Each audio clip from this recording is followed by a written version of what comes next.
Today is Wednesday, August 21st, 2024. We are at Lincoln Woods. I think it's around 8:20 this morning. I don't really know what time it is. I'm not that concerned with the time. 8:40, okay. We are taking our bikes out the East Side Trail, which we've walked before, and we're going to ride it out to the Franconia Brook tent site, lock them up someplace out there, and then take the Wilderness Trail to Cedar Brook Trail, and basically take Cedar Brook Trail up until the place where we have exited the Cedar Brook slide, and then come back out. So it should be 10 miles of hiking and about 5 miles of biking today. Not a lot of gain. It's like 1,200 feet of gain on the hike. So it's just something to do, a little bit of redlining / tracing. Rain, it's drizzling a little bit right now. I think it's like a 40% chance of rain throughout much of the day. But it's all right. We don't need a 4,000 footer today, and we're going to take advantage of that and use our bikes to cut down some of the mileage.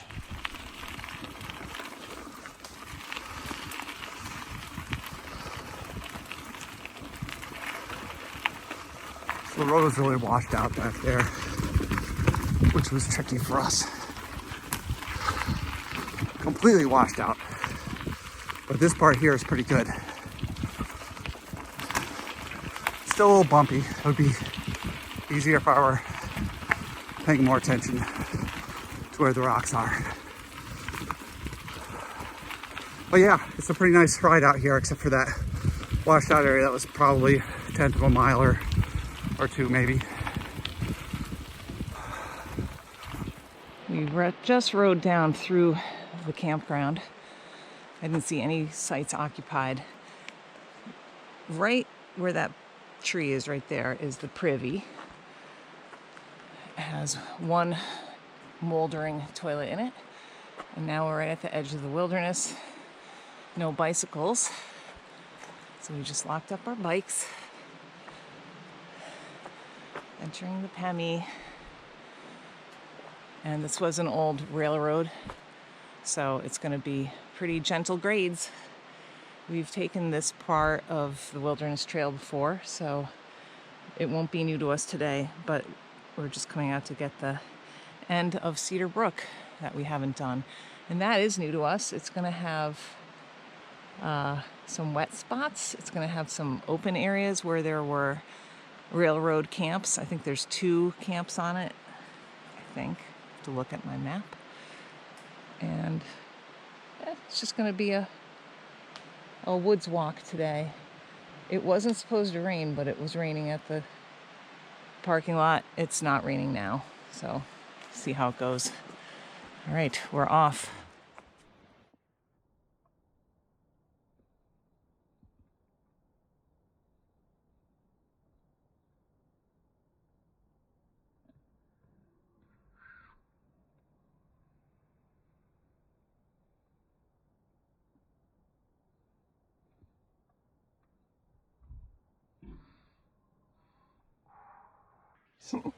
These are earth balls.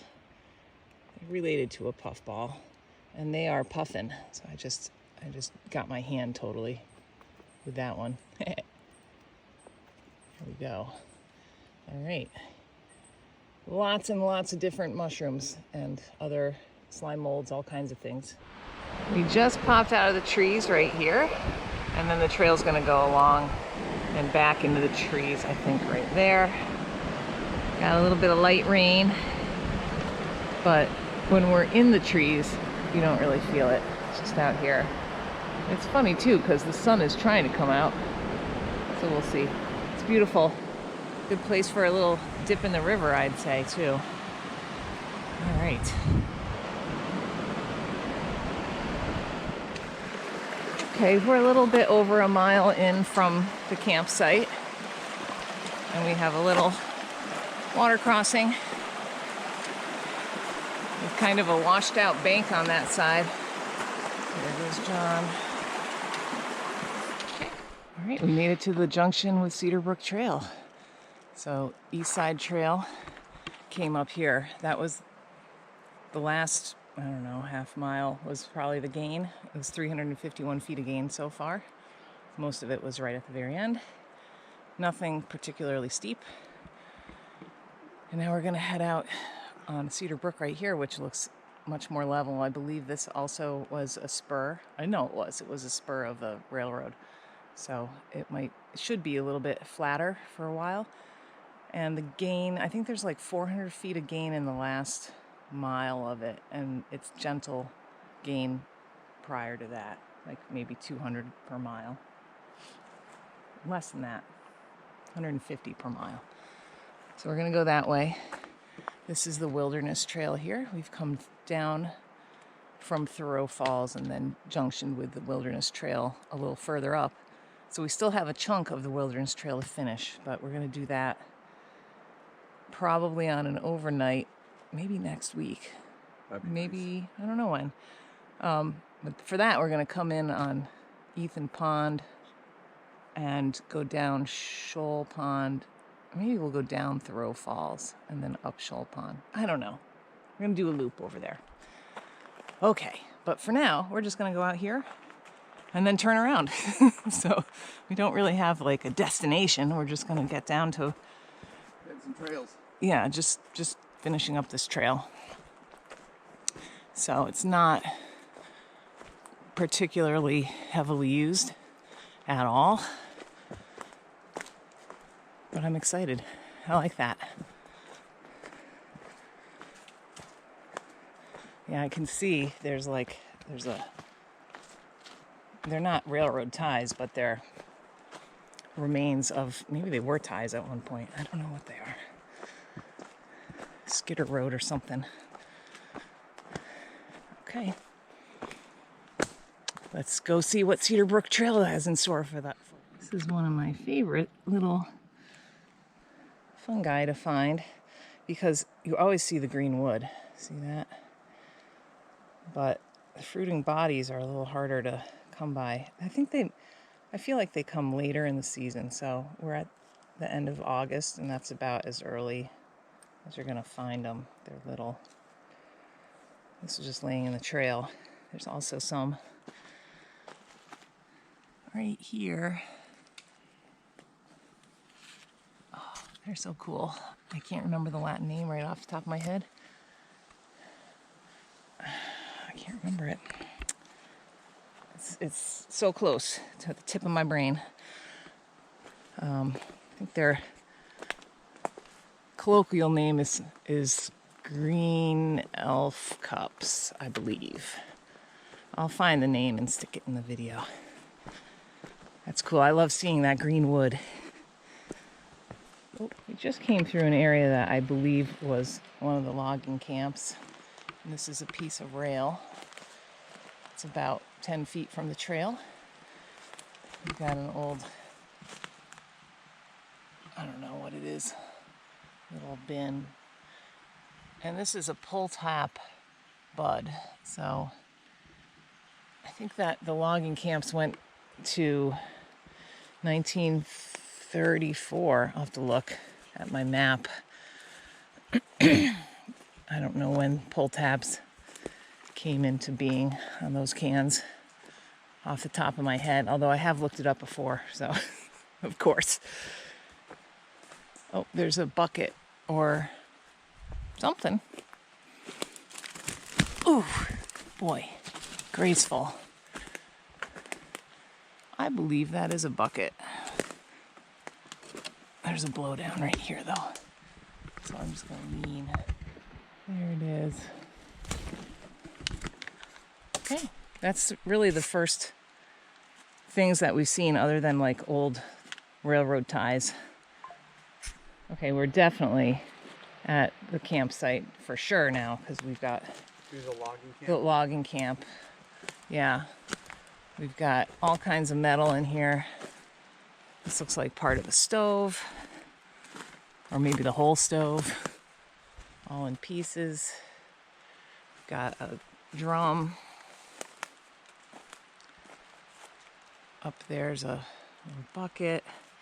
Over here, Looks like cookware maybe, or actually parts of a lantern,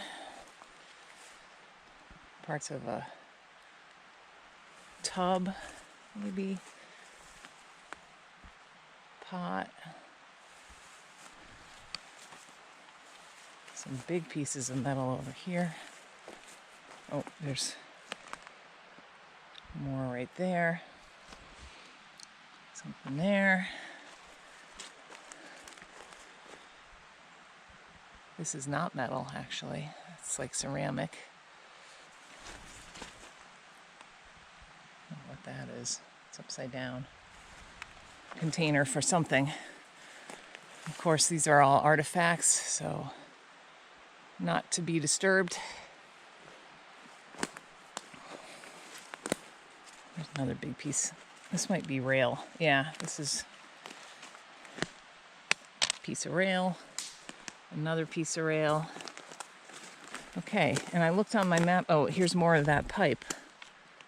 I wonder if I don't know how they were getting water or doing water. Okay, so this is Camp 24. And on my map it said 1917 to 1948. So I don't know how long it really was in operation, but cool. And then I think we're gonna encounter the remnants of Camp 24B also. Pretty neat. Blow right there goes.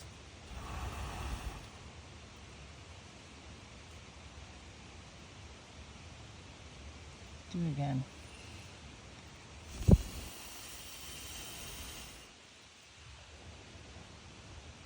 Oh, that is so cool. So cool.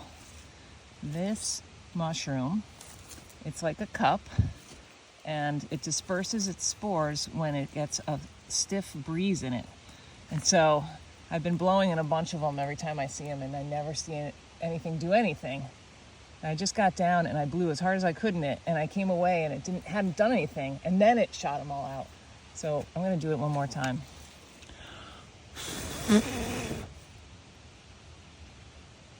Well, maybe we blew. Yeah, it's got a little bit. I think maybe it's out of spores. A little bit. I think we've blown them all out. There's another little one right next to it, but I don't think it's ready to off spore. That was awesome. I'm gonna look for them and do that again. We made it to our turnaround. So this is, in the guide, it's referred to as Cedar Brook. That comes off of a large slide on the side of Mount Hancock, and that is in fact the Cedar Brook slide. And we have come down it twice. Once I popped out right here, once I popped out on the other side behind John. So that trail is now done. Gonna walk out. It just started raining. Hopefully it's just a passing shower. We walked by the site of another railroad logging camp, but it was not obvious to me where it was. It's supposed to be 0.3 from here, so I'll check my watch. There's a place where it looks like there's a lot of young conifer growth, and I think that was probably it. But it's not, it's so dense you wouldn't want to walk in there. And I think we saw one piece of like metal pipe, but not at that location, closer up to here. So yeah, that was easy walking. We spent some time collecting mushrooms, so it took us a little bit longer than if we were just out here trying to make miles, but yeah, really nice. It's nice to have like an easy an easy hike. There were, I think, 3 really tedious blowdowns right in a row between here and maybe a half a mile from here. It was bad. So I don't know if there's a maintainer. This is in the wilderness. Typically you don't really clear blowdowns, but one of them has a herd path, Another one will have a herd path eventually if people don't clear some of the branches off of it. We don't have our saw with us. And the other one was just, I climbed over it, but they were very bushy and blocking, so definitely need to get cleared. Okay, well that was fun. Hopefully it won't pour on us. Yeah, it was easy grades the whole way. Okay, we're heading back on Cedar Brook Trail, and the trail now goes up this way. Prior to that, prior to Irene, it went this way, and it continued to go that way, even though part of it had been washed out, and it was like a hanging over, undermined side of the riverbank. Not good. So it got rerouted in 2021, and it climbs up by a series of really nice switchbacks, and then it gently descends right here. So it's very nice. This is a 1/10 of a mile, super short, and we did not investigate either end of the closed trail, but the water is right next to us.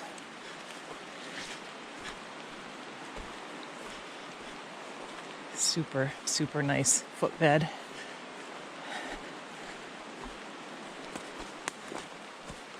And I didn't think it was hard to follow. John thought that when I turned up on the switchbacks to start, he was surprised. Like, I guess he could see where the trail would continue on. To me, in the front, it seemed like it was a no-brainer to go up, but I also knew that they were coming, so I don't know, just be aware if you're coming out. There is a rerouted section. Presumably, if you took the other way, you're just going to run out of trail and be in the water. So, I mean, it's not that long. You would just turn around. The water is right down there. And we're going to start cutting back. What the heck? I'll show you a little bit. It's so non-White Mountain to have switchbacks like this. I think there were like 4 of them maybe. Super nice. It's still raining on us, but not as hard. And see, they brushed in right here. I can see the trail right behind it. That's it right there. Yeah, it goes right down. But anyway, this is the Cedar Brook Trail reroute. It's quite nice. And actually, I think that whole side of Cedar Brook was much nicer going than the other side of it. The other side has quite a bit of water on the trail, slippery rocks, and some mud. Okay, so this is the place. Yeah, and to me, I could tell that's brushed in. Oh, me too. But I Yeah, looking ahead, you can trail. see, but there's tons of blowdowns and stuff. Like, yeah. And then behind you, if you move out of the way, that's where we went. Okay, nice. We are very close now to the Franconia Brook. That's what it is, right? Franconia Brook tent site? Yes. Maybe 2 or 3 tenths from here. The rain is tapering off, and it should be about 10 miles. I might be slightly over. This is neat because these are cedar trees, which you don't see all that often in the White Mountains. I didn't see any on Cedar Brook. I think I have on the other side though. We only did half the trail today. Didn't see anyone else. And yeah, the only thing of note that I didn't put in here is that on the way to the campsite from Lincoln Woods, it's basically a road. And the other time that we did it, which I think was 2 years ago, we came out this way from a overnight backpacking trip. And I remember the road being very good shape. In fact, a pickup truck passed us, like a Forest Service vehicle had driven some stuff out to the campsite. So it was in excellent shape. And so I was looking forward to riding my bike on it. But there was a big storm in December, and I think a couple more since then. And it's, let's just say, not very bikeable in a couple places. So I was a little disheartened because it was back where the Pine Island Trail, it was between where that closed trail enters and then exits. So that section was pretty much washed out, and we had to walk our bikes through there. But after that, it got much better. But it was not, certainly not, I don't think it was even passable to cars. Like, it's closed by a gate, but Forest Service even couldn't get out there, I'm sure. So that's the only thing. If you're planning to bike, it might take you a little bit longer than you anticipate. Perfect hike for a rainy day, though.